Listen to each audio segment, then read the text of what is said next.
Oke, Assalamualaikum warahmatullahi wabarakatuh.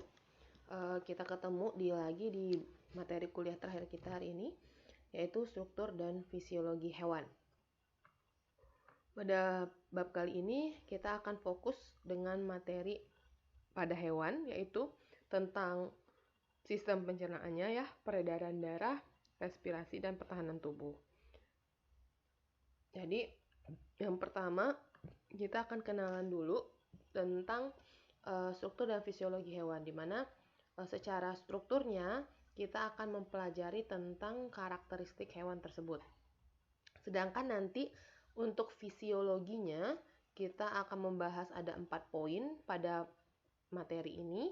Yang pertama ada terkait dengan energi dan materi, di mana pada energi dan materi ini kita akan melihat dari sistem pencernaan pada hewan, peredaran darahnya, kemudian respirasi. Kemudian yang kedua, homeostatis. Kalian sudah tahu homeostatis itu adalah bagaimana suatu makhluk hidup bisa mempertahankan dirinya dan kondisi internalnya agar tetap stabil. Pada tahap homeostatis kita hanya akan membahas tentang sistem pertahanan tubuh. Osmoregulasi sama termoregulasi itu akan dibahas sendiri ya. Tidak ada di bab ini. Kemudian koordinasi dan kontrol. Nah, ini nanti kita akan menyinggung tentang sistem saraf. Kemudian untuk kontinuitas kehidupan, kita akan menyinggung tentang sistem reproduksi. Walaupun di bab sebelumnya pelajaran kita sudah ada juga mengenai sistem reproduksi. Baik, kita mulai ke karakteristik hewan. Pada karakteristik hewan tidak jauh beda dengan karakteristik makhluk hidup yang pernah kita pelajari, namun mungkin nanti akan lebih spesifik. Untuk karakteristik hewan, pertama dia bersifat multiseluler, biasanya dia terdiri dari banyak sel ya. Kecuali nanti kalau kita masuk ke khusus seperti bakteri yang bersel satu atau uniseluler. Kemudian dia karakteristik berikutnya dari hewan itu biasanya diploid atau 2N ya. Dimana nanti akan sifatnya tidak akan sama persis seperti induknya. Kemudian heterotrof artinya dia itu tidak bisa membuat makanan sendiri ya, seperti tumbuhan. Kalau tumbuhan kan bisa ya dengan cara apa? Fotosintesis. Kalau hewan itu hampir semua hewan dan mungkin semuanya itu tidak bisa membuat makanan sendiri sehingga dia bersifat heterotrof. Kalau tumbuhan kan dia autotrof ya. Nah, kemudian sifat karakteristik berikutnya itu adalah berkembang melalui tahapan-tahapan tertentu. Contohnya pada bintang laut dia berkembang atau siklus hidupnya itu melalui tahapan blastula. Oke, bisa dilihat di gambar ini adalah salah satu siklus bintang laut di mana bintang laut itu akan mengalami pembelahan secara meiosis. Sehingga makanya nanti anaknya diploid ya. Nah, tahap pertama proses meiosis terjadi ke antara sel telur dengan sperma. Nah, penggabungan antara sel telur dan sperma itu akan terjadi melalui fertilisasi, di mana fertilisasi sel telur dan sel sperma ketika dibuahi itu akan membentuk suatu zigot, di mana satu zigot terbentuk dari pembuahan tersebut atau fertilisasi telur ya. Dari tahapan zigot ini akan membentuk 8 sel. 8 bagian sel mirip seperti tahapan kita ingat pembelahan sel yang sebelumnya ya.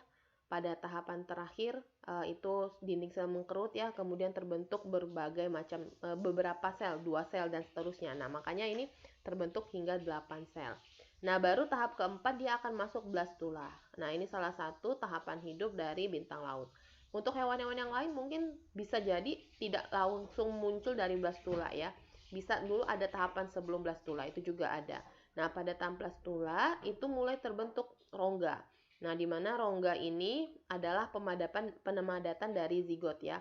Yang mana pada tahapan ini nanti itu adalah untuk memulainya terbentuknya embrio. Setelah terbentuk blastula, masuk tahap kelima, dia akan berubah menjadi tahap gastrula. Gastrula ini sama sebenarnya seperti blastula, hanya saja terjadi sedikit kalau untuk gastrula awal ya, itu cross sectionnya itu terjadi sedikit lengkukan di bagian bawahnya ya. Sehingga ini untuk apa? Untuk membuat pembelahan pada fase embrionya. Nah, sehingga pada gastrula akhir itu sudah terbentuk 3 lapisan, yaitu lapisan endoderm, kemudian lapisan mesoderm, dan terakhir adalah internal yang bentuknya seperti ini. Nah, cikal bakal ini pada fase ke-7 akan dibentuklah menjadi larva, di mana pada larva embrio sudah mulai matang nih. Dan nanti akan mengalami metamorfosis dan kembali lagi ke bentuk aslinya yaitu bintang laut. Nah, itu salah satu tahapan perkembangan hewan yang blastula. Kemudian karakteristik berikutnya adalah berperilaku aktif. Nah, berperilaku aktif di sini maksudnya bergerak ya. Karakteristik makhluk hidup kan salah satunya bergerak. Nah, berperilaku aktif ini akan dikontrol oleh beberapa sistem saraf dan hormon. Jadi makanya nanti pada tahapan belakang kita akan membahas tentang sistem saraf ya. Oke, kita lanjut ke karakteristik berikutnya yaitu hewan itu biasanya bentuk tubuhnya simetri. Simetri tubuh dibagi menjadi dua, yaitu simetri radial atau radiata, di mana pada fase simetri radial ini, bagian tubuh itu akan tersusun menjulur dari pusat tubuh. Artinya, bagian ini pusatnya ke bawah. Sedangkan kalau bilateral atau bilateria, itu bagian tubuhnya tersusun simetrinya kiri kanan. Kalau ini tadi ke bawah ya, dari atas ke bawah, makanya pembagiannya seperti ini. Kalau kita bagi dua kan dia tidak simetri ya, makanya dibagi seperti ini bentuknya. Tapi kalau misalnya bilateral dia dua, bi itu dari dua. Jadi cuma dibagi dua, kiri kanan sudah pencerminannya. Nah, itu perbedaan karakteristik dari hewan. Jadi hewan itu ada yang simetrinya radial, ada juga yang bilateral. Karena ada beberapa hewan itu tidak bisa dibilateralkan ya simetrinya. Karena kalau di bilateral dia tidak akan sama atau bukan cerminan dari salah satunya. Oke, itu karakteristik berikutnya. Kita akan masuk ke struktur hewan, yaitu kita coba ke selom ya. Untuk selom atau kolom gitu ya, itu sama. Selom itu apa Bu? Selom itu rongga tubuh. Jadi setiap makhluk hidup, khususnya hewan ya, kalau tumbuhan mungkin ada rongganya tapi tidak terlihat jelas, tapi kalau kita hewan itu terlihat jelas selomnya. Beberapa makhluk hidup hewan contohnya adalah mamalia ya umumnya, kita juga termasuk ya manusia. Tapi kan kita sekarang lagi ngomongin hewan, tapi hampir mirip sebenarnya karena hewan juga ada mamalia kan. Oke, selom pada hewan itu atau rongga tubuh ya yang terbentuknya akibat proses gastulasi yang tadi, gastula. Makanya tadi ada waktu di bintang laut bentuknya rongga-rongga.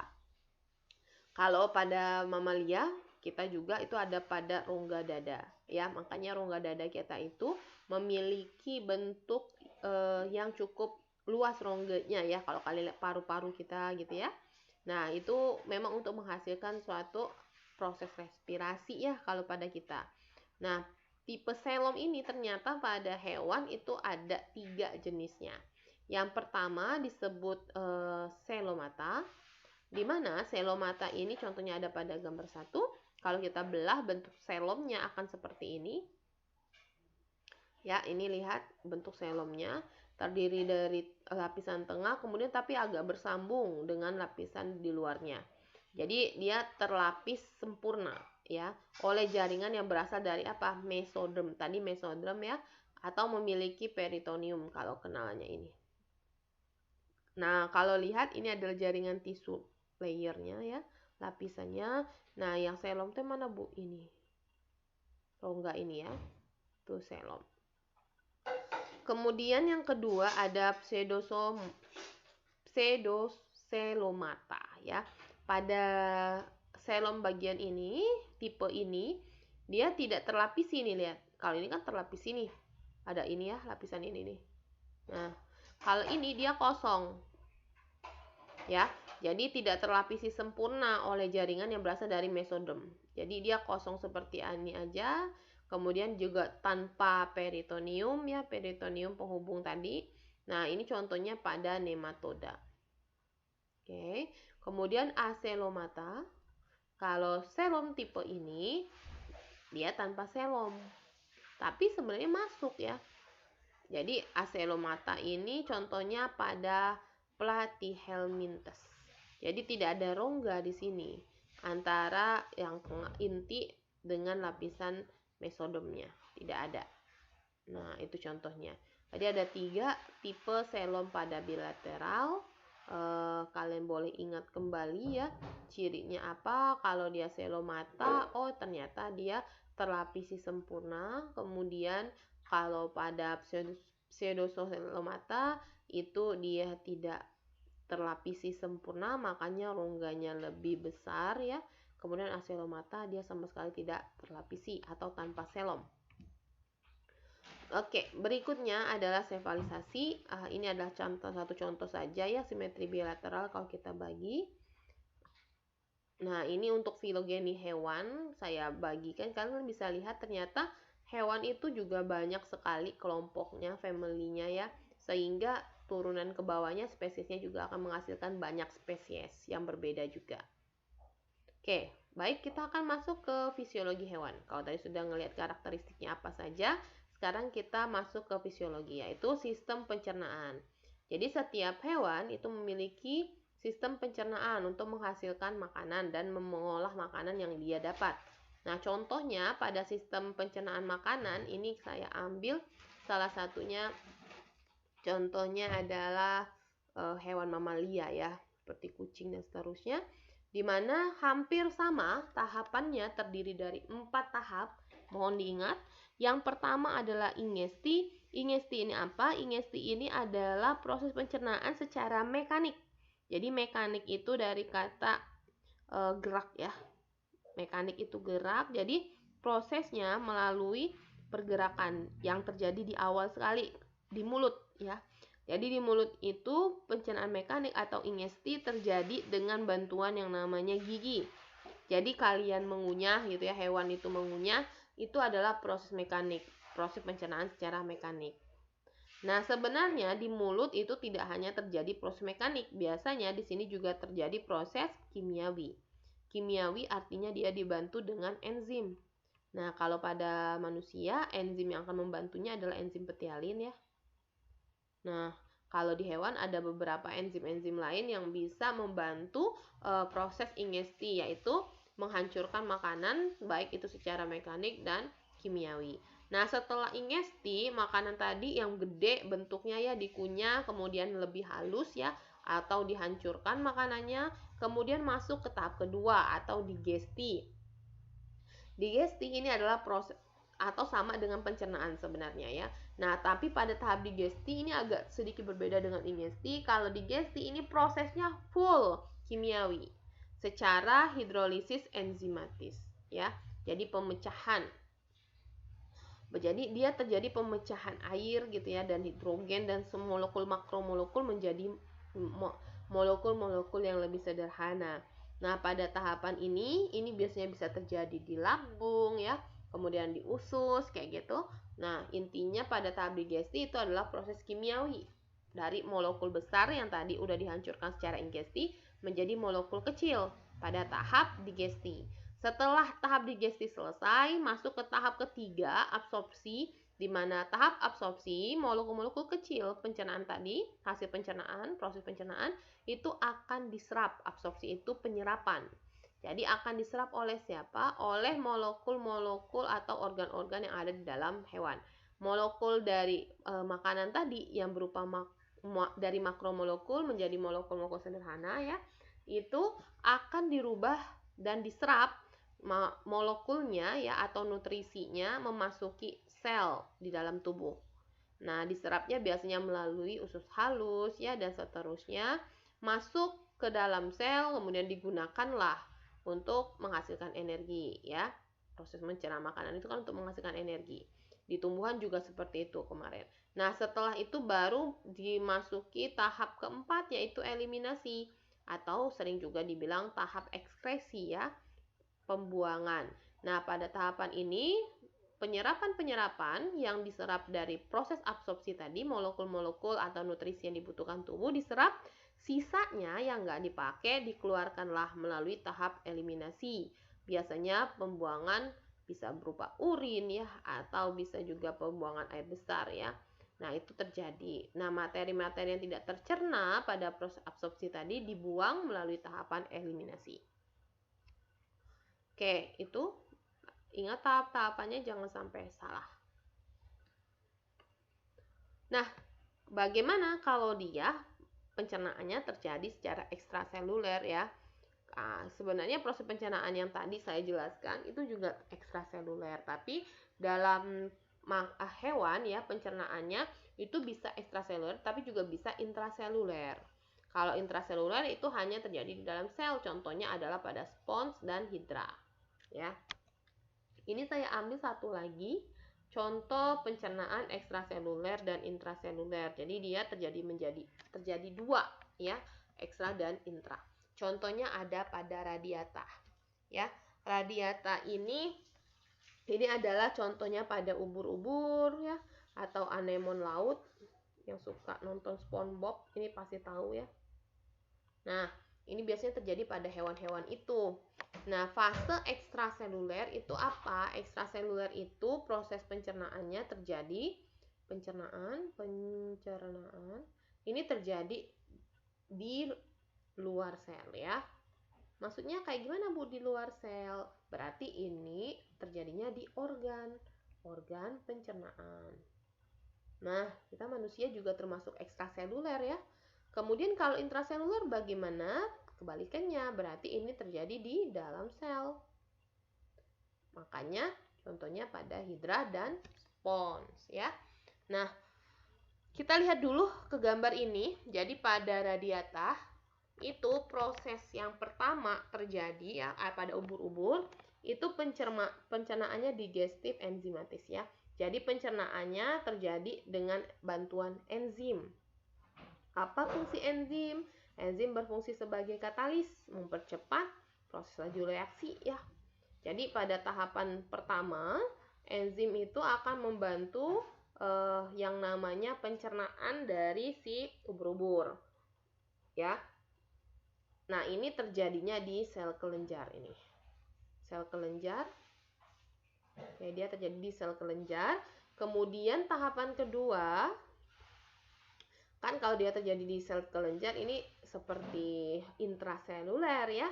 Kemudian yang kedua, dia pencernaannya dari mana tadi ada makanan ya. Dia masuk ke dalam sini, ke dalam sel. Kemudian makanan itu akan dicerna di dalam sel menjadi partikel-partikel kecil. Itulah yang di tahap kedua. Nah, ini dari ketika dikeluarkan ya sel dari besar jadi kecil. Nah, itu. Nah, ini intraseluler. Kemudian tahap ketiga itu makanan kita itu akan ditelan. Nih dari ini udah jadi kecil nih di dalam sel, kemudian ditelan. Ya, ditelan makanannya. Makanan kita ditelan, kemudian masuk ke tahap keempat itu adalah dicerna.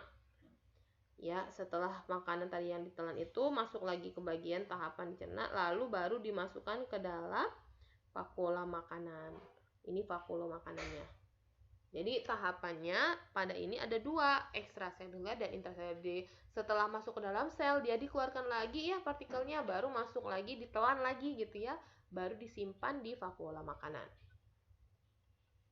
Nah, kalau untuk ekstraseluler itu biasanya ada dua, sekresi enzim hidrolisis ya ke rongga-rongga saluran pencernaan, dan juga pada bilateral itu bisa juga terjadi pencernaan secara ekstraseluler. Sedangkan kalau intraseluler cuma ini saja contohnya ya. Nah, bagaimana adaptasi saluran pencernaan tadi? Kalau dia bisa terjadi ekstraseluler dan intraseluler, tentu alat-alat atau saluran pencernaannya sedikit berbeda. Ini ada 3 perbedaan dari saluran pencernaan pada hewan karnivora, herbivora, dan omnivora. Apa bedanya karnivora, herbivora, omnivora? Masa saya harus jelaskan juga. Karnivora pemakan daging ya. Herbivora pemakan tumbuhan, kalau omnivora pemakan semuanya. Nah, manusia masuk di mana nih? Pemakan daging, pemakan tumbuhan, atau karnivora, herbivora, atau omnivora. Nah, manusia masuk di sini. Kita itu ini pemakan semua ya. Tapi tidak juga semua. Tapi kita itu maksudnya semua di sini adalah daging dan hewan dan tumbuhan. Oke, perbedaannya kita lihat ya. Oke, perhatikan di sini perbedaannya. Perbedaan untuk karnivora. Yang pertama, dia memiliki sekum. Sekum itu adalah usus buntu kalau kita bilang. Sekumnya itu sangat kecil kalau pada hewan karnivora. Kenapa kecil? Sebenarnya itu ada hubungannya dengan fungsi dia. Karena karnivora pemakan daging, maka fungsi dia, usus yang lainnya akan lebih dibutuhkan ya untuk mengolah makanan tadi, memecah makanan yang dia makan. Kemudian pada karnivora itu biasanya bagian ususnya itu sederhana dan agak pendek ya, agar cepat dicernanya. Kemudian kalau untuk herbivora itu kebalikannya, sekumnya malah panjang. Ya, ini dia. Jadi usus buntunya panjang nih kalau pada herbivora. Gunanya untuk apa? Dia berisi mikroba di sini di sekumnya dan juga protozoa simbiotik. Nah, ini salah satunya adalah untuk membantu dia memecah makanannya karena makanannya adalah tumbuhan. Dan ususnya itu sangat panjang dan bercabang pada herbivora. Kemudian kalau pada omnivora itu dia juga panjang ya, tapi dia lebih sederhana. Kalau kalian ingat pelajaran SMA, usus manusia itu terdiri dari usus halus dan usus besar. Ya, dimana usus halus ini nanti ada 3 lagi, usus besar itu juga nanti ada satu ya bagiannya. Usus besar itu hanya untuk menyerap air dan pembusukan pada manusia. Nah, permasalahannya kalau pada omnivora sekumnya kecil. Makanya nih kita ya manusia aja contohnya. Nah, itu kita punya usus buntu yang sangat kecil. Makanya kalau kalian sakit usus buntunya harus dipotong ya. Semakin pendek lah itu usus buntu yang udah kecil. Maka jauh-jauhilah, jagalah makanannya. Bagaimana bisa jadi sakit usus buntu ya? Sakit usus buntu ya karena makanan. Karena usus buntu atau sekum itu ada di bagian saluran pencernaan. Sekarang bagaimana pencernaan pada sapi atau mamalia ya? Ruminiasa ya. Nah, itu contohnya pada sapi. Pada sapi ini agak berbeda. Jadi walaupun sapi itu mamalia juga, manusia juga mamalia, tapi mekanisme pencernaannya sedikit berbeda. Kenapa? Karena dia punya juga bagian yang berbeda. Mari kita lihat, ini adalah bagian-bagian pencernaan dari sistem pencernaan dari sapi. Ada esofagus, ada retikulum, ada omasum, abomasum, kemudian ada rumen, kemudian intestin. Sekarang perhatikan bagaimana proses pencernaan pada sapi bisa terjadi atau pada mamalia. Yang pertama, pencernaannya terjadi secara mekanik di sini di mulut. Tahap pertama terjadi pencernaan secara mekanik di mulut ya. Jadi makanan akan dikunyah nih oleh sapi, dikunyah, kemudian nanti dalam pengunyahan kalian pernah lihat nggak kalau sapi ngunyah tuh lama banget gitu ya. Ternyata sapi itu dilengkapi yang namanya rumen. Jadi dia bisa menyimpan banyak makanan dulu di rumen, kemudian baru dicerna melalui ususnya. Gitu. Nah, itulah keunikannya ya yang udah diciptakan sama Allah tuh berbeda-beda. Nah, pada tahap pertama pencernaan secara mekanis ya, makanan yang sudah dikunyah itu kemudian diistirahatkan terlebih dahulu, itu bisa dikeluarkan kembali. Kemudian diproses lebih halus. Ya, itu uniknya. Nah, pada tahap ini hanya ini saja penggunaan mulut dan terjadi secara mekanik. Kemudian masuk ke tahap kedua, itu tahap kedua ada di rumen ini. Jadi pencernaan dengan rumen pada tahap kedua itu perut besar atau rumennya ini ya. Biasanya rumen itu disebut sebagai perut besar. Biasanya dia juga merupakan bagian lambung yang paling besar. Ya, jadi bisa menyimpan banyak sebenarnya makanan yang sudah dikunyah dari proses mekanik tadi. Nah, fungsi rumen untuk apa, Bu? Fungsinya itu sebagai tempat fermentasi mikroba. Jadi ini untuk fermentasi. Jadi ini tempat fermentasi mikroba dan pencampuran makanan. Jadi kalau sapi makan A gitu ya tanamannya, kemudian dia makan lagi yang B. Nah, dicampur di semuanya di sini, di rumen. Nah, setelah rumen itu masuk tahap berikutnya yaitu pencernaan retikulum. Ya, ini yang ketiga, retikulum. Jadi pencernaan retikulum itu terjadi ketika dari rumen tadi makanan akan dibawa ke retikulum. Ini lihat tanda panah hijau ya. Tanda panah hijau dibawa ke retikulum ya. Retikulum itu apa? Retikulum itu salah satu organ pencernaan ya.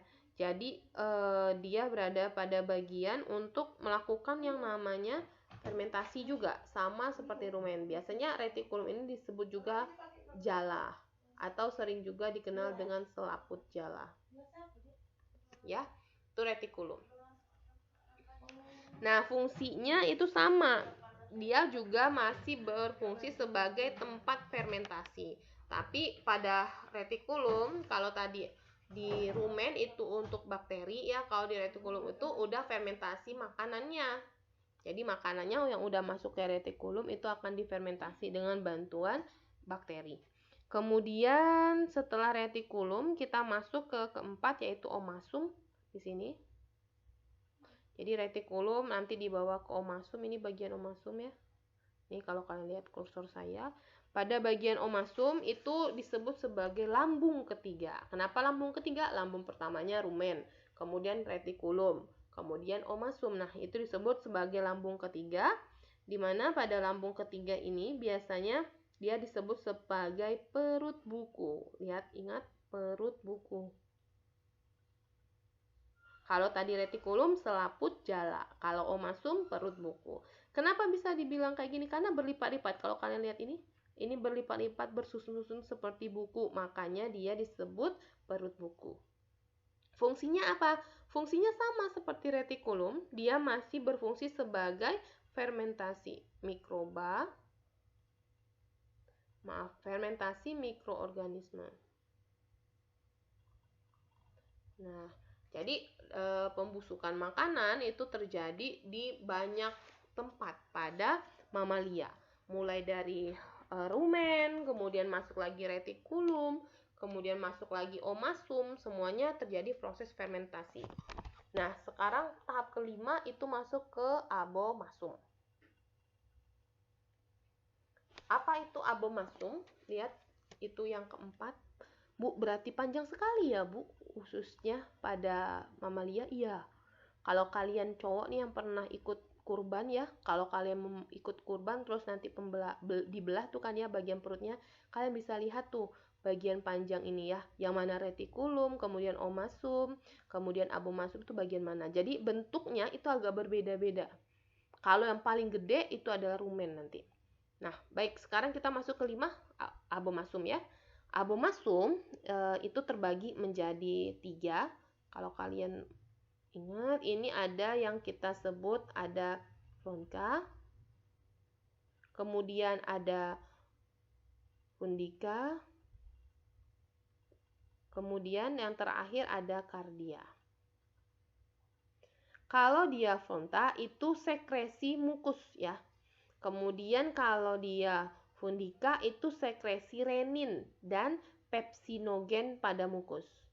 Kemudian kalau dia kardia itu sekresi mukus. Jadi yang agak berbeda di sini hanya fundika itu sekresi renin. Renin ini berhubungan dengan protein nanti ya. Kalau pada manusia itu ada enzim renin, nah itu nanti berhubungannya dengan protein. Nah, pada tahap abomasum ini ya, fungsinya sebagai tempat permulaan pencernaan. Pencernaan siapa? Pencernaan protein. Makanya tadi ada renin di sini. Jadi protein itu kalau pada mamalia akan diolah di bagian abomasum. Ya.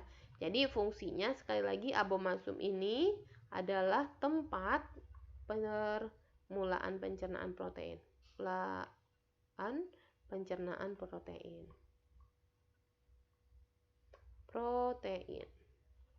Nah, kemudian selain itu dia nanti juga bisa berfungsi untuk mengatur digesti ya.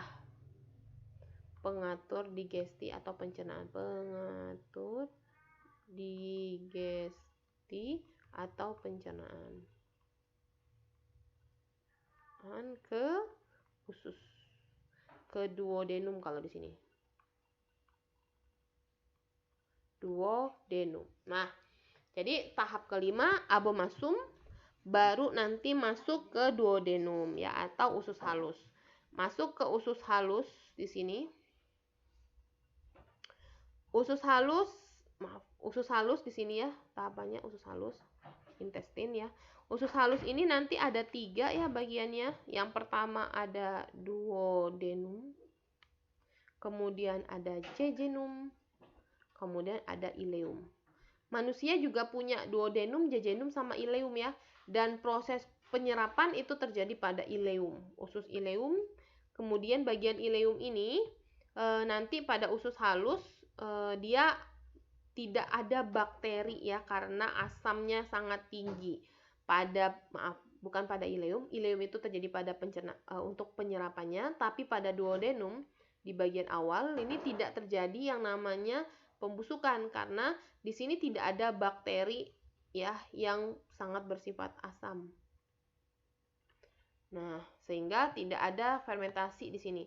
Tapi nanti pada jejunum dan ileum itu terjadi, makanya nanti di ileum bisa diserap ya makanan atau protein yang dibutuhkan oleh tubuh. Oke, baik. Sekarang yang kedua, kalau tadi sudah sistem pencernaan, sekarang sistem peredaran darah. Sistem peredaran darah sering disebut sebagai sistem transportasi. Kenapa disebut sistem transportasi? Karena pada sistem peredaran darah ini biasanya darah akan membantu membawa oksigen, karbon dioksida, dan nutrisi ya. Nah, itu siapa yang membawanya? Hemoglobin. Ya. Kayak kita lihat sistem gastrovaskular atau peredaran darah pada gastrovaskulernya. Ini contohnya pada hewan yang memiliki flagel ya, ubur-ubur nih contohnya. Hidra juga bisa. Nah,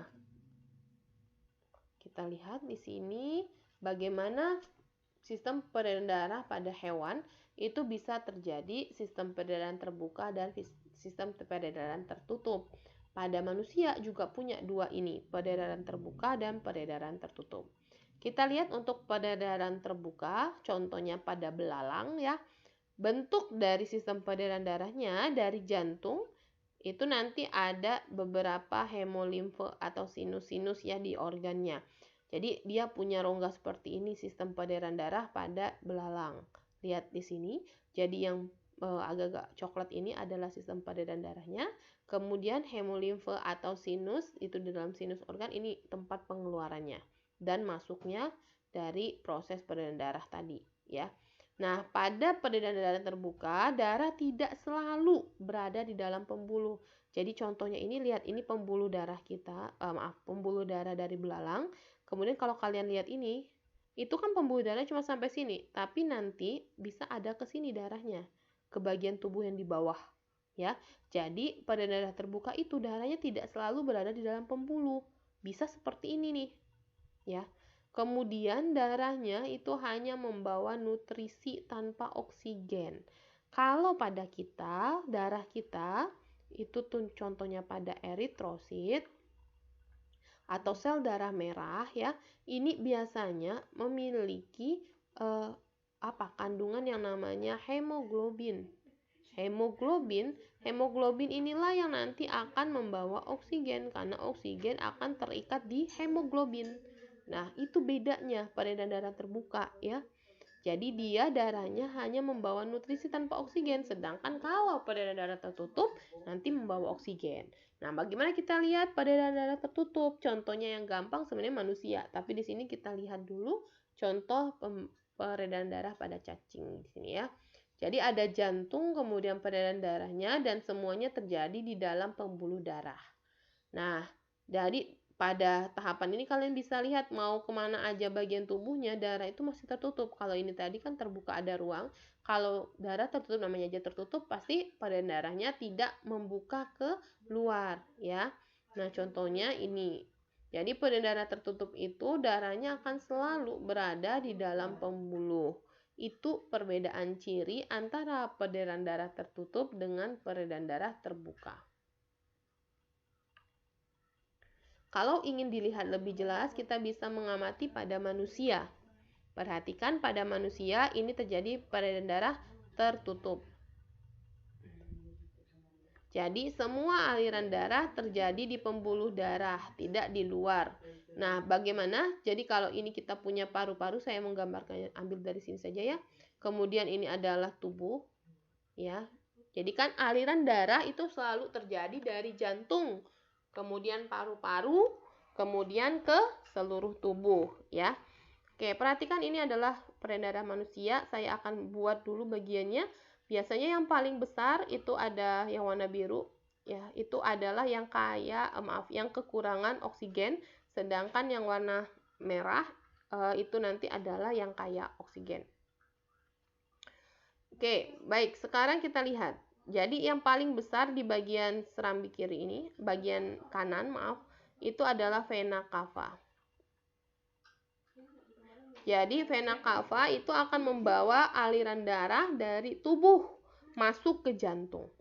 Jadi darah dari tubuh itu akan masuk ke jantung melalui yang namanya serambi, ini serambi ya, bagian teras, serambi kanan, ini serambi kanan, kemudian melalui katup, ya, kemudian masuk ke dalam bilik kanan, kemudian dikeluarkan, dipompa melalui bagian ini disebut sebagai arteri peredaran darahnya, ya. Arteri karena arahnya ke paru-paru maka namanya arteri pulmonalis. Pulmo itu dari kata paru-paru. Jadi dari vena cava masuk ke serambi kanan, melewati katup, kemudian masuk ke ke bilik kanan, kemudian dipompa menuju paru-paru. Setelah sampai di paru-paru dikeluarkanlah berupa CO2. Kemudian paru-paru menghirup oksigen, ya. Kemudian oksigen dihirup, dibawa melalui yang namanya hemoglobin, Hb saya buat. Hemoglobin masuk ke peredaran darah lalu masuk ke dalam jantung. Ini namanya pembuluh vena pulmonalis. Kalau teman-teman lihat di sini ya, vena itu selalu pembuluh darahnya masuk ke jantung. Coba lihat, ini vena cava masuk ke jantung. Ini vena pulmonalis masuk ke jantung. Sedangkan arteri kebalikannya, pembuluh darahnya keluar dari jantung. Maka saat oksigen dibawa oleh hemoglobin masuk ke dalam jantung melalui peredaran darah ini adalah vena pulmonalis, masuklah ke serambi kiri, dari serambi kiri melewati katup, kemudian masuk ke serambi kanan, dari serambi kanan darah akan dipompa melalui yang namanya, ini ada arteri yang paling besar disebut dengan aorta. Aorta masuk ke aorta, diolah ke seluruh tubuh, ya, dibagi ke seluruh tubuh. Yang kaya oksigen kemudian digunakan, baru nanti keluarnya yang miskin oksigen yang warna biru. Terus seperti itu dan berlanjut sampai akhirnya semua kebutuhan itu dilakukan per sekian detik, ya. Terjadi penghirupan oksigen kemudian menghasilkan karbon dioksida. Itu yang kita sebut dengan respirasi. Makanya nanti kita akan belajar di belakang, aliran darah atau peredaran darah itu akan nyambung dengan respirasi dan ekskresi. Oke, tolong diingat ini nanti ya yang saya jelaskan. Sekarang kita masuk ke sistem respirasi. Sistem respirasi itu adalah sistem pertukaran gas. Pada hewan juga sama, yang ditukar adalah oksigen dan karbon dioksida. Tahap yang pertama adalah bernapas, ya. Jadi oksigen dihirup oleh hidung pada manusia, kemudian karbon dioksida nanti akan dikeluarkan. Nah, bagaimana prosesnya setelah oksigen masuk, ya? Terjadi yang namanya tahap kedua, transportasi dari sistem tersebut. Oksigen akan dimasukkan ke dalam paru-paru seperti yang saya jelaskan sebelumnya, ya. Baru setelah itu nanti dia akan masuk ke peredaran darah dan seterusnya masuk ke jantung dan seterusnya. Ya, sudah saya jelaskan di slide sebelum ini. Sekarang bagaimana membran respirasinya? Membran respirasi itu karena dia agak elastis, ya, untuk memompa tadi. Nah, itu biasanya dia tipis bentuknya, kemudian lembab, kemudian dilengkapi oleh kapiler darah kecuali trakea, ya. Oke, ini ada pada kulit, kemudian peredaran darah pada insang, trakea, kemudian pada paru-paru. Bentuknya seperti ini. Jadi setiap hewan itu dibedakan. Coba kalian lihat ya. Di sini nih membran respirasinya kayak gini. Kemudian trakeanya kayak gini bentuknya. Kemudian paru-paru ternyata bentuknya seperti ini alveolusnya. Sedangkan pada insang bentuknya seperti ini. Wah, Masya Allah sekali ya kalau kita belajar nih, ngelihat banget ada banyak yang diciptakan oleh Allah dan itu beragam sesuai dengan bentuk dari si hewan. Ya, nggak mungkin kalau misalnya mamalia diberikan seperti ini, trakea ya, mungkin akan susah karena mamalia itu kan melahirkan dan seterusnya. Dalam pernapasannya tentu akan sangat sulit jika dia menggunakan trakea. Atau lagi dia respirasinya melalui kulit, itu akan juga sulit, apalagi insang ya. Jika dilihat bentuk dari membran respirasi setiap hewan itu seperti ini. Kalian bisa lihat gambarnya. Makanya berbeda. Nah, bagaimana transportasi CO2 di dalam darah tadi? Yang tadi pada respirasi yang saya jelaskan pada manusia ya. Maka transport CO2 di darah itu terjadi seperti ini. Jadi dari jaringan sel kan dipakai kemarin ya, sel itu akan dipakai untuk menghasilkan energi di dalam sel. Kemudian kan dikeluarkan CO2 nih hasil yang kita pelajari respirasi sel kemarin. CO2 itu akan dibawa nih keluar dari sel ya, dinding kapiler, kemudian masuk ke plasma darah. Di plasma darah CO2 ditangkaplah oleh yang namanya hemoglobin. Nah, dari hemoglobin ini CO2 terikat ya. Kemudian hemoglobin itu akan mengangkut CO2. CO2 kemudian dibawa ke paru-paru. Kenapa hemoglobin bisa mengikat CO2? Karena hemoglobin itu berada di sel darah merah. Sel darah merah itu biasanya terdiri dari asam karbonat ya, kemudian bikarbonat, air. Jadi di situ sangat banyak ion H+ yang bisa mengikat CO2 ataupun juga banyak elektron yang bisa mengikat ini ya, sehingga masuk dia ke sini dan terikat di hemoglobin. Dari sini baru masuk ke paru-paru. Ya, setelah sampai di paru-paru bagaimana? Paru-paru tadi kan kaya CO2, sedangkan kalau di darah tadi plasma darah kaya CO2. Tapi kan kalau di paru-paru kaya O2 ya kan? Nah, itu bagaimana? Bagaimana caranya? Jadi, itu adalah dari CO2 mau ditukar ke O2, caranya CO2 yang ada di dalam hemoglobin tadi ya, itu akan dilakukan yang namanya pelepasan reaksi dengan bantuan HCO3-. HCO3- itu akan bereaksi dengan H+ ya, menjadi bikarbonat. Kemudian karena bereaksi dia akan melepaskan CO2. CO2 akan dilepaskan ke plasma darah, masuk ke dalam sel dan masuk ke paru-paru. Nah, itu caranya untuk melepaskan CO2 dari sel darah merah atau hemoglobin. Oke. Bagaimana hubungan dari sistem pencernaan, peredaran darah, dan respirasi? Itu sangat tergantung sekali. Satu aja yang bermasalah, semua akan bermasalah. Makanya sering ada pepatah dari para dokter ya dan tenaga kesehatan, kalau pencernaannya bermasalah, pasti yang lainnya juga kena. Makanya segala penyakit itu berawal dari sistem pencernaan. Apa yang kita makan, itulah yang akan menyebabkan penyakit dalam tubuh. Mari kita lihat bagaimana hubungannya. Jadi saat kalian memakan makanan sesuatu, ya, kemudian masuk ke mulut, ke lambung ya, kemudian usus halus dan usus besar. Pada tahap ileum ya, di usus halus, nutrisi-nutrisi makanan itu di pencernaan itu diserap oleh siapa? Peredaran darah. Nutrisi yang dibutuhkan tubuh diserap nih ke peredaran darah, dari peredaran darah nanti baru masuk ke jantung.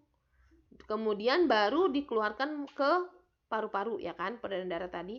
Nah, yang tidak, yang kayak bagian nutrisi itu disebar ke semua sel melalui cairan antar sel ya. Nih, ini sel kan disebar melalui cairan antar sel. Kemudian yang tidak digunakan dikeluarkan melalui sistem ekskresi, di mana sistem ekskresi ini contohnya ginjal. Nah, jadi sistem ekskresi dikeluarkanlah yang tidak dipakai tadi, lalu nanti akan dibuang melalui urin. Ya. Kemudian kalau misalnya pencernaan tadi akan dibuang melalui feses atau melewati anus.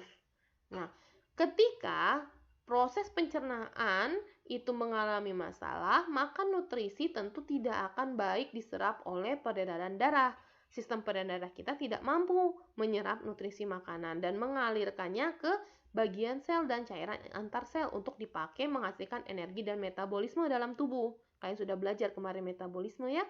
Nah, kalau tidak baik yang diserap, tentu sel kita juga tidak menghasilkan sesuatu yang baik untuk pembelahan selnya. Nah, itulah yang menyebabkan seringkali terjadi kompleks ya, penyakit kompleksitasnya pada orang-orang yang sudah umur. Kenapa?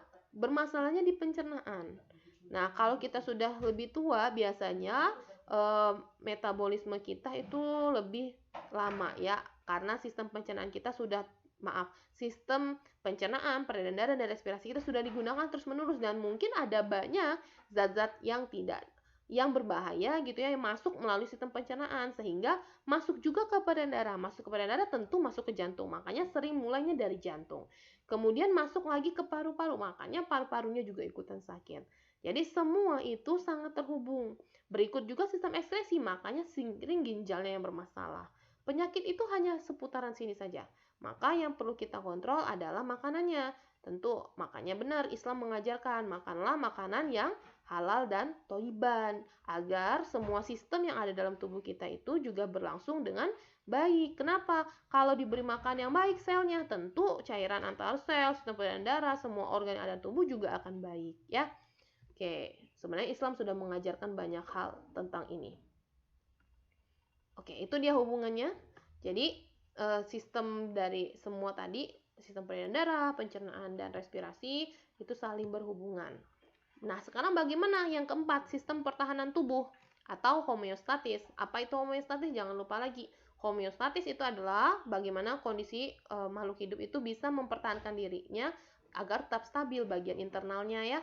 Nah, sekarang kita masuk bagaimana dia mempertahankan tubuh. Homeostatis yang saya ambil di sini adalah pertahanan tubuh. Jadi bisa terjadi secara dua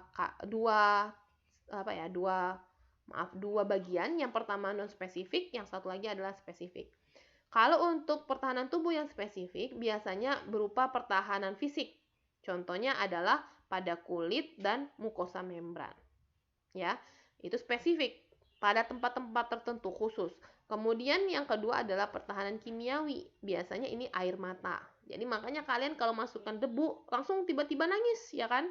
Nah, itu salah satu proses pertahanan tubuh kalian, homeostatis kalian. Atau bisa juga kalau pertahanan kimia itu saliva. Bisa juga pada lisozim, itu juga bisa. Ya. Kemudian sel darah putih fagosit itu juga masuk pertahanan tubuh secara non spesifik. Contohnya ada neutrofil, monosit, eosinofil. Ini semuanya sel darah putih ya. Bagian sel darah putih itu kan ada 5 jenisnya ya. Nah, ini semua sel darah putih. Nah, kalau kita kena COVID nih, virus. Nah, ini nih pertahanan non spesifik kita yang akan bekerja, yaitu sel darah putih. Karena dia akan bersifat fagosit. Fagosit itu sama seperti makan dan dimakan ya. Kemudian spesifik. Kalau tadi non spesifik, sekarang bagaimana kalau dia spesifik? Kalau dia spesifik itu hanya dilakukan oleh sel darah putih pada limfosit. Beda ya kalau fagosit pada leukosit, sel darah putih. Kalau spesifik sel darah putih juga tapi bagian limfosit. Bu, apa bedanya limfosit sama sel darah putih yang leukosit? Sel darah putih leukosit itu yang umum. Jadi di dalam leukosit nanti ada limfosit. Di dalam limfosit nanti ada limfosit T dan limfosit B. Wah, banyak sekali kalau kalian mau mengkaji ini. Kita lihat pada sel darah putih limfosit B. Pada sel limfosit B, dia fungsinya mengatasi antigen di cairan antar sel. Sedangkan limfosit T, dia mengatasi antigen yang masuk ke dalam sel. Kalau ini yang masuk ke dalam sel, kalau ini cairan antar sel. Jadi, kalau kita terkena virus corona, yang akan bekerja pertama kali limfosit B atau limfosit T? Ya, jawabannya limfosit T karena dia masuk ke dalam sel. Jadi, kan kalau virus itu masuk pasti ujungnya ke sel dulu ya, belum ke cairan antar sel ya. Jadi, yang akan menyerang virus ketika dia masuk nih, memasang nih targetnya, lengket nih ya, di bagian aseptor dalam sel tubuh kita itu ke limfosit T hubungannya. Nah, itu dia. Dan pada limfosit T itu sudah diciptakan lagi nih sama Allah untuk membantu dia. Siapa? Yaitu ada sel T pembantu dan sel T sitotoksik. Yang mana kalau nanti bersifat racun dan seterusnya itu akan berhubungan dengan sel T sitotoksik ya. Yang pembantu ini nanti akan membuat senyawa-senyawa baru yang keluar untuk menangkal yang namanya senyawa-senyawa yang tadi yang asing ya. Nah, itu ada sel T pembantu. Oke. Kita lihat di sini prosesnya agar kalian bisa memahami. Saya ambil contohnya adalah pada inflamasi atau peradangan ya. Jadi kalau misalnya pertahanan tubuh yang non spesifik tadi yang saya sebut ya, itu kan terjadi pada leukosit. Nah, contohnya kalau kalian terkena virus atau bakteri atau terjadi yang namanya radang atau respon inflamasi ya. Bagaimana itu terjadi? Pertahanan tubuh kita secara homeostatis itu secara langsung, nggak harus disuruh dulu udah langsung bergerak ya. Itu luar biasanya penciptaan yang udah dibuat sama Allah. Kalau kita buat harus ada remote control dulu ya baru bisa. Kalau ini enggak, kalian kena aja sedikit sudah secara otomatis terjadi respon imun dalam tubuh. Oke, kita lihat di sini gambar saya sudah berikan. Jadi kalau misalnya kalian terkena luka, terkena bakteri ya, kemudian ataupun virus gitu, kemudian bagian kulit kalian terkena, kemudian luka, ya kan? Saat luka tentu yang masuk bukan hanya terjadinya robekan atau radangan, tapi ada juga bakteri-bakteri yang masuk ke sana atau kita sebut sebagai zat asing. Jadi pada tahap pertama setelah terjadinya luka, kita punya yang namanya sel mast ya. Sel mast ini yang tadi leukosit itu akan melepaskan sinyal kimianya ya. Sinyal kimia ini berupa senyawa. Senyawa siapa? Yang kita sebut dengan histamin. Jadi ini sel mast kita, saat luka nih langsung secara otomatis hemostatis kita akan ngeluarin yang namanya histamin. Terbentuk histamin. Histamin ini sebagai sinyal, ternyata ada peradangan nih, ada zat asing masuk gitu ya. Kemudian memberi sinyal kepada sel saraf kita bla bla bla gitu ya, masuk kemudian ditangkap oleh yang namanya makrofag. Makrofag ini salah satu sel darah putih kita. Ya. Maka tahap kedua histamin yang tadi yang menyebabkan peradangan atau yang menyebabkan dilatasi ya sering disebutnya itu menyebabkan pembuluh darah itu mudah ditembus. Semakin mudah ditembus, akhirnya semakin besarlah peradangannya. Ya, kalau tidak segera bereaksi nih si makrofag, maka inflamasi peradangan itu akan semakin membesar dan membengkak. Nah, tugasnya si histamin ini memberikan sinyal. Setelah histamin, histaminnya semakin banyak karena peradangan semakin besar, maka sel fagosit kita, leukosit kita itu akan bergerak ke arah luka melalui peredaran darah. Masuk pergerakannya, setelah itu si makrofag itu akan mengalami suatu yang namanya proses fagositosis atau makan dan dimakan. Yang kita sebut proses ini dengan bantuan sel fagositik, di mana terdiri dari neutrofil dan monosit. Nah, makrofag lah yang disebutnya ini. Jadi makrofag ini terdiri dari neutrofil dan monosit. Nah, makrofag ini akan memakan bakteri dan sampah tadi atau zat-zat asing tadi, seperti ini. Jadi, dia memakan itu kayak membuka, kemudian nanti masuk nih, dimakannya nih, si bakteri tadi. Setelah dimakan, nanti terjadi proses yang kita sebut fagositosis. Nanti bakteri sudah habis, sehingga terjadi proses penutupan jaringan yang rusak tadi. Dengan bantuan apa? Kalau kalian kenal dalam peredaran darah kita punya yang namanya eritrosit. Saya buat di sini satu eritrosit atau sel darah merah, kemudian leukosit, sel darah putih, yang terakhir ada trombosit. Nah, pada tahapan di bagian atas ini yang menutup kembali ini itu dibantu oleh trombosit. Trombosit itu juga dikenal dengan keping darah. Keping darah ini adalah suatu jaringan ataupun suatu sel yang berupa bentuk-bentuk seperti mirip seperti bagian-bagian lekukan sel darah merah dan putih, cuma bedanya kalau sel darah merah lebih besar kan ya, kalau keping darah itu agak lebih kecil, di mana dia nanti fungsinya adalah membentuk benang fibrin. benang fibrin. Ya, jadi makanya tuh kalau kalian luka, pernah nggak kalian misalnya ya luka terus tiba-tiba di kulit kalian tuh kayak putih-putih. Nah, putih-putih pada saat kalian luka parah itu adalah salah satu proses dari hasil pembentukan trombosit. Keping darah kita itu membentuk yang namanya benang-benang fibrin sehingga luka kita tertutup gitu. Tapi bisa ada itu karena apa? Karena fagositosit kita atau leukosit kita itu sudah berhasil memakan yang namanya zat asing tadi. Oke, sungguh menarik ya. Jadi kalian nggak perlu takut kalau kalian luka, sebenarnya kita sudah diciptakan tuh untuk yang mempertahankan diri. Begitu juga saat kalian terkena SARS-CoV-2 atau virus corona ya. Virus corona itu hanya perlu disembuhkan dengan meningkatkan sistem imun ya, kata para dokter.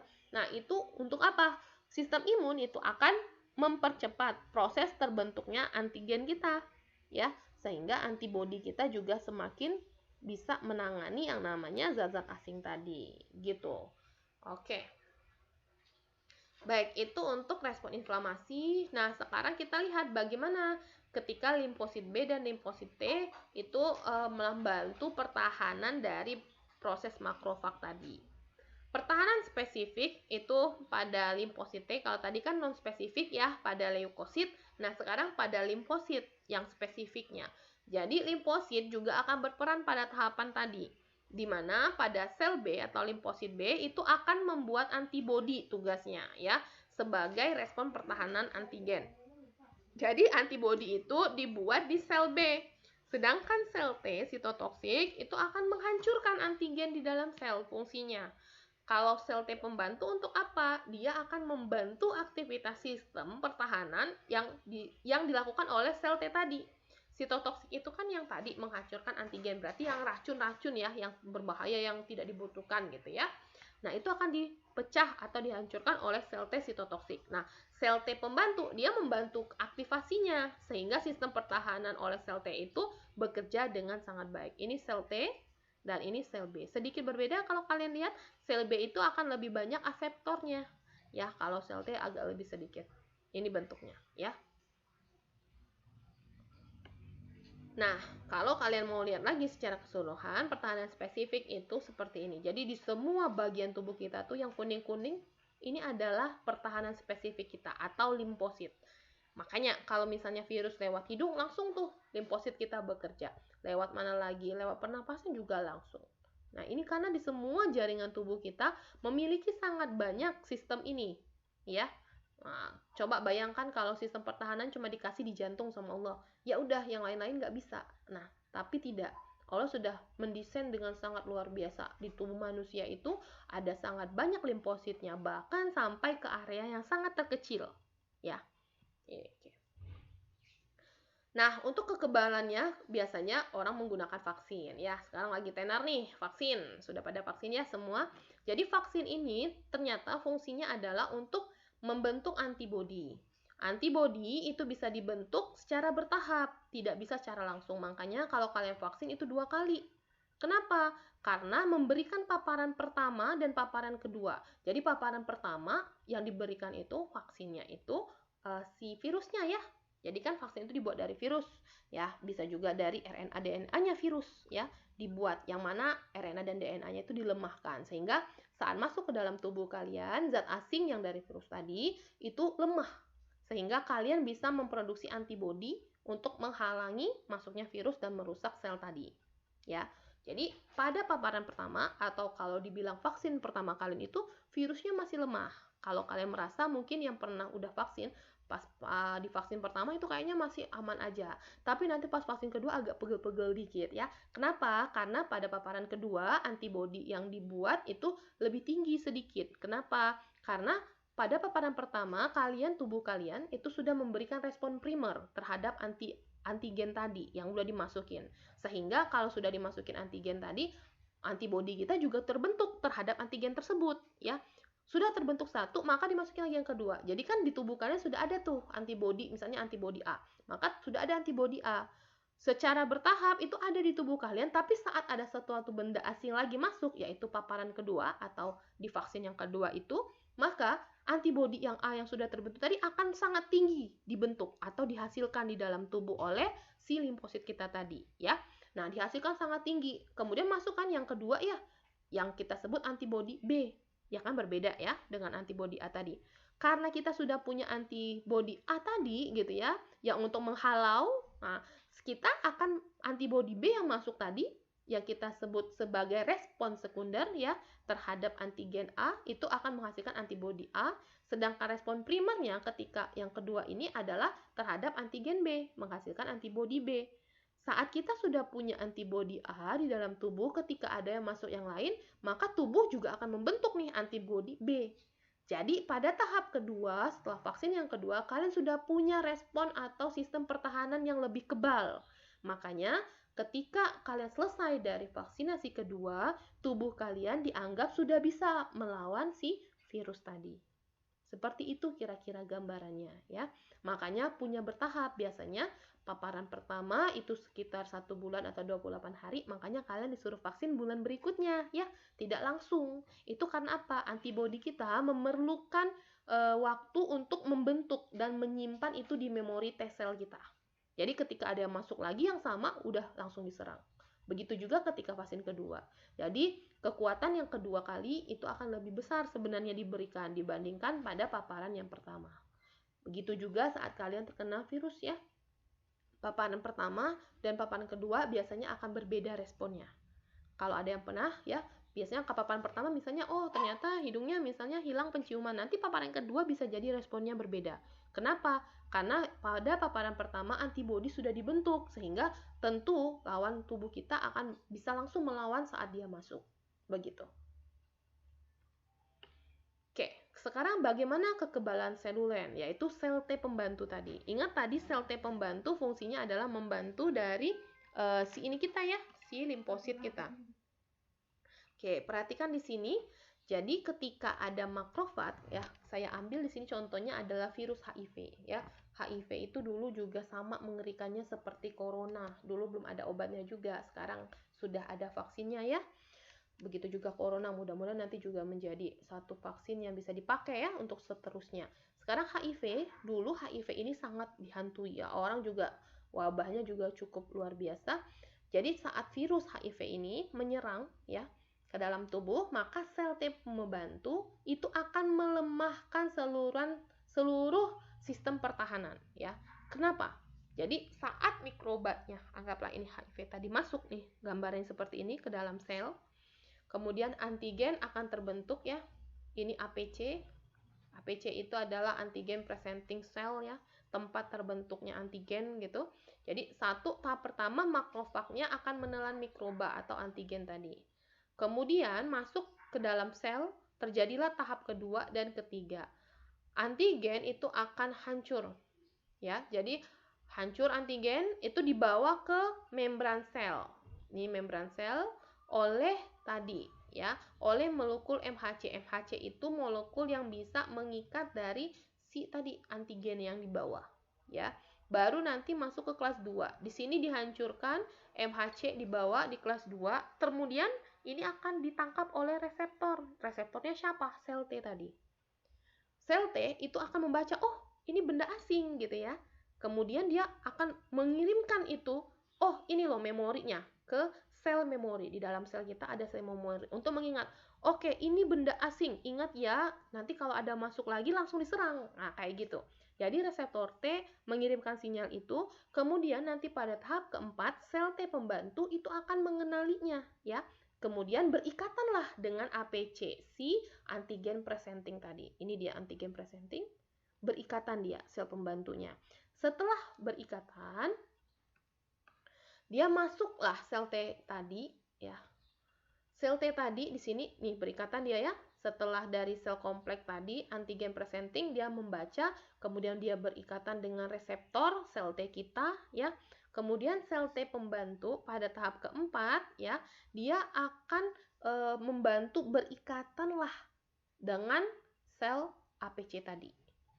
Lalu pada tahap kelima, sel T pembantu itu setelah dia berikatan akan menghasilkan yang namanya interleukin, atau ini zat-zat senyawa untuk menghancurkan yang bersifat asing tadi ya. Nah, pada tahap ke sini setelah terbentuk, dia akan menuju yang pada fase ke-6 dan ke-7 ini. Di mana interleukin ini akan mengaktifkan, karena sudah dibentuk ya interleukinnya, dia akan mengaktifkan nih sel T dan sel B yang ada di dalam tubuh kita. Di mana sel T dan sel B ini masing-masing akan menghasilkan yang namanya antibodi. Nah, semakin banyak antibodi yang terbentuk, inilah yang akan melawan zat asing tadi. Sehingga semakin banyak akan semakin habis juga zat asing di dalam tubuh, sehingga tubuh bisa diselamatkan dengan baik. Oke. Itu dia kira-kira perjalanan bagaimana kekebalan seluler pada tubuh kita bisa terjadi. Oke, ini juga gambar yang sama ya.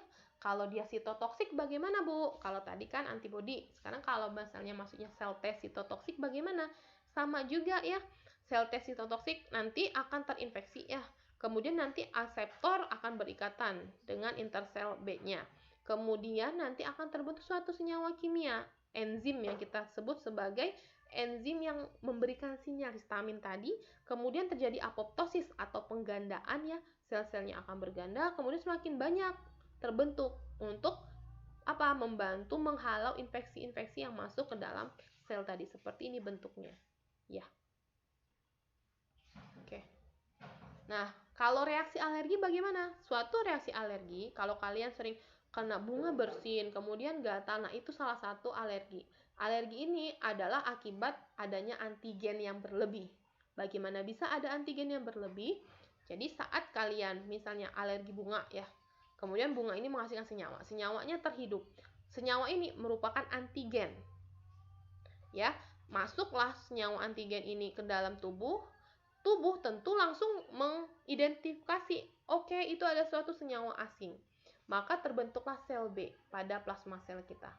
Sel B terbentuk, kemudian tadi antigenik ini akan terikat di mast cell kita ya, kemudian membentuk yang namanya antibodi. Histamin terbentuk lebih banyak ya. Kemudian karena histamin terbentuk sangat banyak gitu ya, itulah yang menjadi alergi sehingga kalian bersin. Gitu. Ya. Kenapa? Karena saat si senyawa alergan kita atau antigenik kita masuk, seharusnya kan dia nempelnya di reseptor ya, di bagian ini. Pada sel kita ini. Saat dia nempel di sini, ternyata tempelan dia itu pada histamin, ini akhirnya menyebabkan alergi karena pas saat nempel kan histamin terbentuk sangat banyak nih. Dia nempel nih berapa jadi histamin. Histamin mengeluarkan itu. Akhirnya kalian bersin. Itulah yang disebut dengan alergi, ya. Jadi reaksi yang berlebihan terhadap antigen. Jadi saat antigen masuk seharusnya dia nempelnya langsung nih ke reseptor. Tapi ini enggak, antigen kita itu nempelnya ke tengah-tengah reseptor kayak gini. Jadi tidak pada tempatnya sehingga memicu suatu histamin untuk mengeluarkan senyawa. Oh, itu bukan benda yang tadi gitu ya. Sehingga kalian akhirnya bersin. Itulah yang dimaksud dengan reaksi berlebihan tadi. Oke. Sekarang bagaimana homeostatis pada sistem ekskresi? Kalau tadi adalah pada sistem kekebalan tubuh, kalau pada sistem ekskresi itu biasanya terjadi pada ginjal. Nah, ginjal ini punya bagian ya, kalian bisa buka lagi, saya akan menjelaskan secara umum saja. Jadi ginjal itu ada yang namanya glomerulus. Di bagian ini adalah terjadinya proses ekskresi. Jadi kalau kalian lihat gambar ini ya, bagian yang bulat ini adalah glomerulus.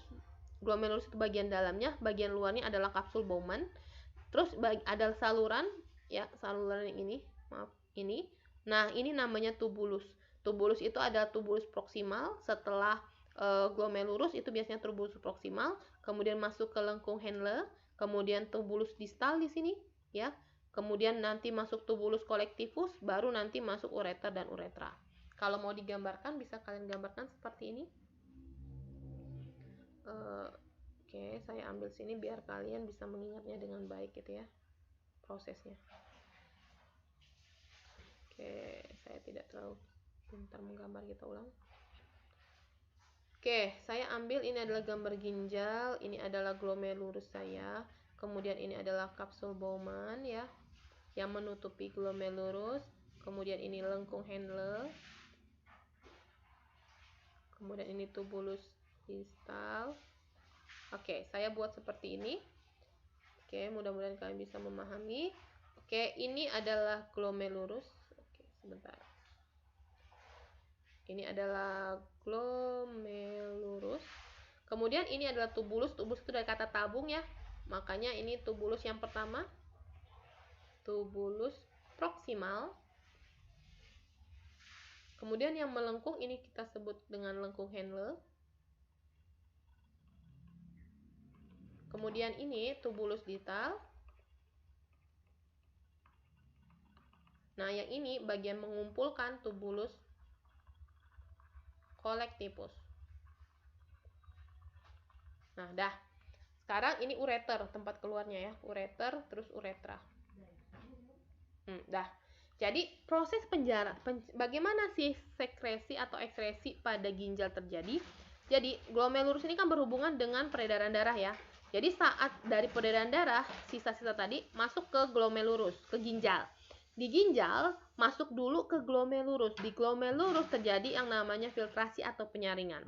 Pada tahap glomerulus, yang masih ada protein, ya, cairan yang dibawa ke glomerulus yang ke ginjal yang masih ada protein dibalikin lagi ke peredaran darah. Protein.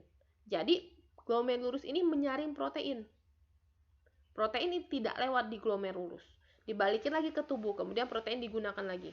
Nah, yang tidak ada protein diteruskan nih dari glomerulus ke tubulus proksimal. Di tubulus proksimal ini terjadi penyerapan lagi nih sampai ke lengkung Henle.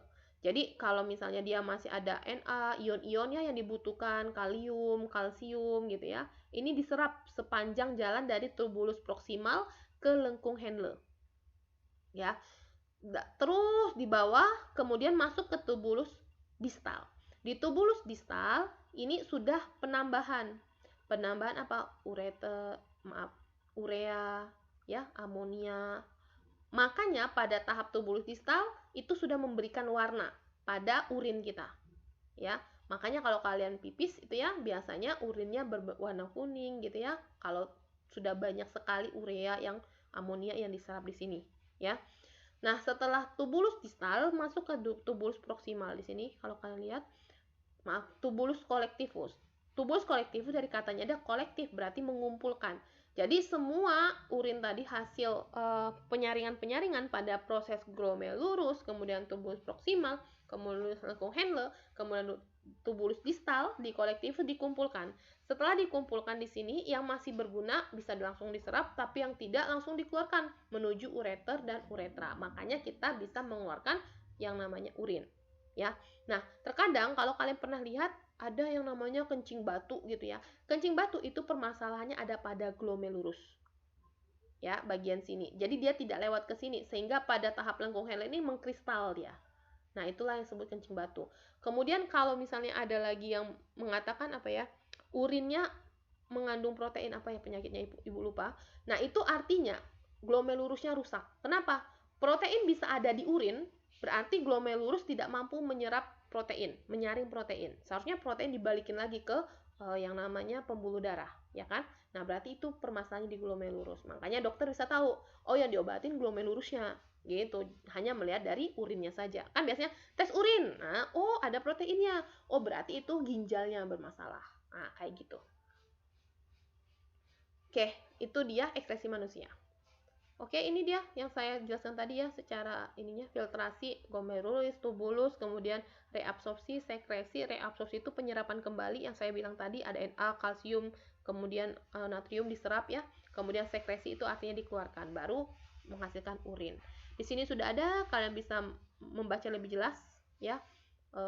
Tadi gambaran saya itu hanya secara umumnya. Oke, kemudian dialisis. Kalau ginjal kalian rusak, tidak ada lagi cara selain dua hal.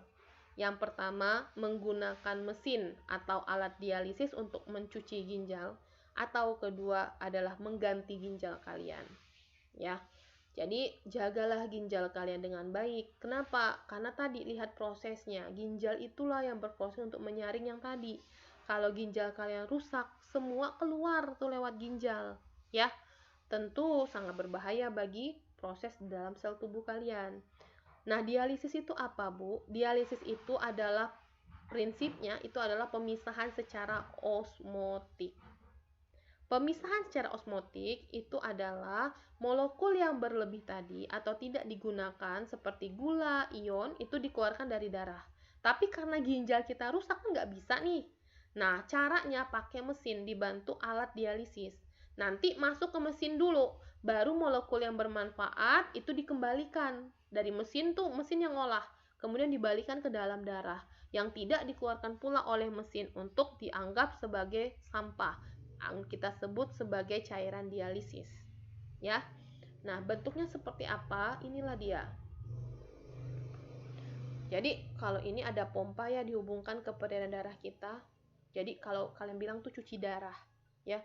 Jadi, masuk ke arteri ya, cuci darah, masuk ke pompa, nanti dipompa masuk ke tabung. Di tabung inilah diolah tadi yang dibutuhkan tadi, yang tidak dikeluarkanlah sebagai larutan dialisis yang telah dipakai ya.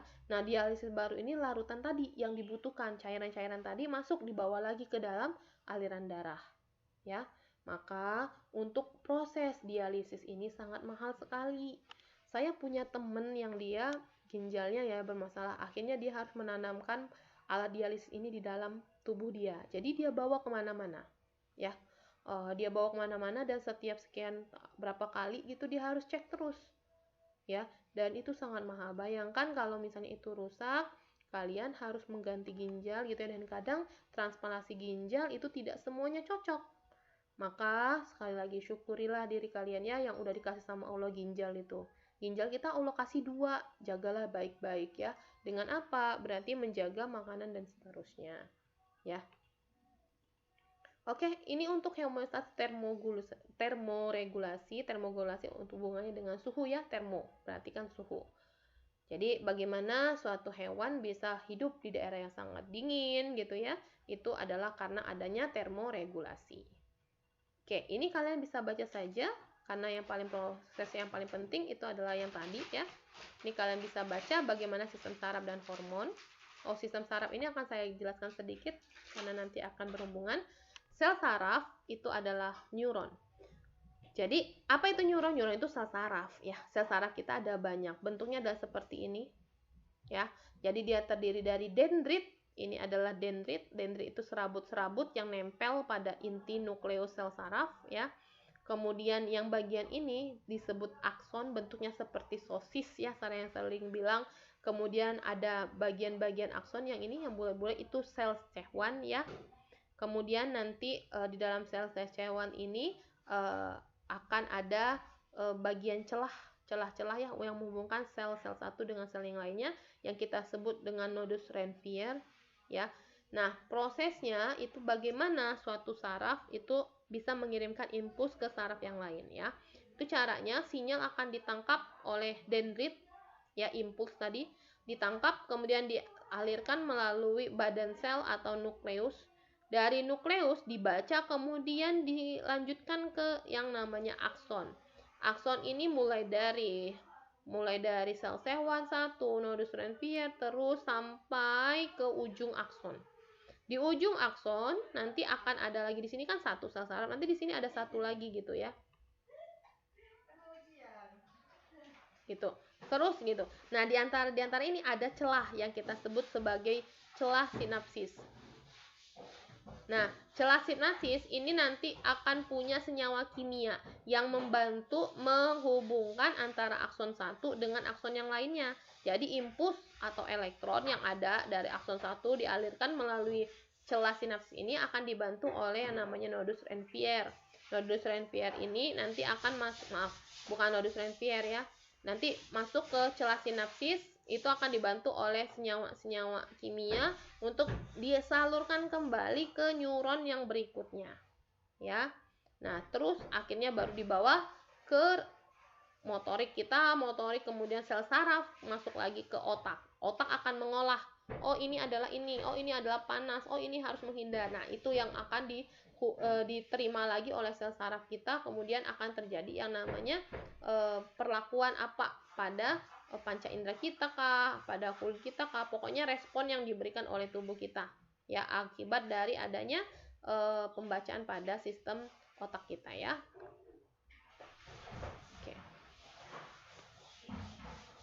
Oke, dia ini ada banyak ya sistem saraf pusat tepi, kalian bisa baca. Tolong ini nanti dicari, saya tidak akan menjelaskan dengan detail, tapi kalian baca dan kalian ingat, oh ternyata sistem saraf kita itu terdiri dari sistem saraf pusat dan sistem saraf tepi ya.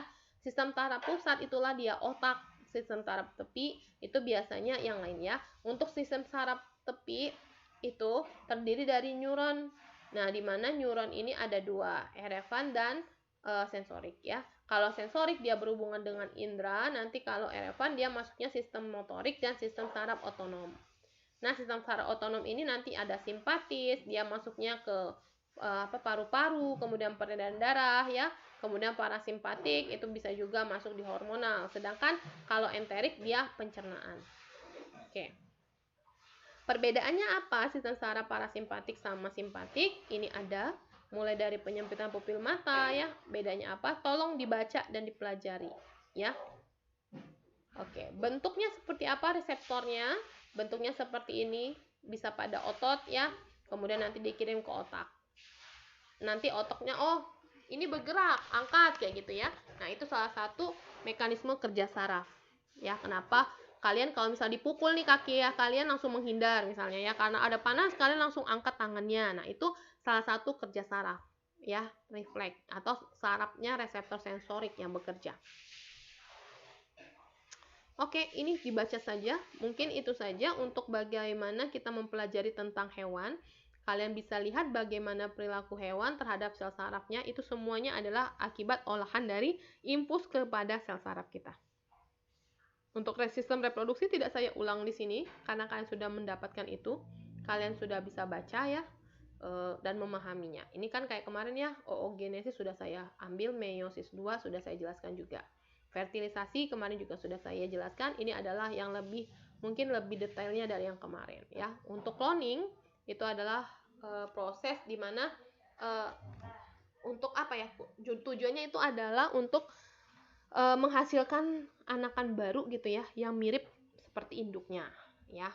Contohnya pada domba.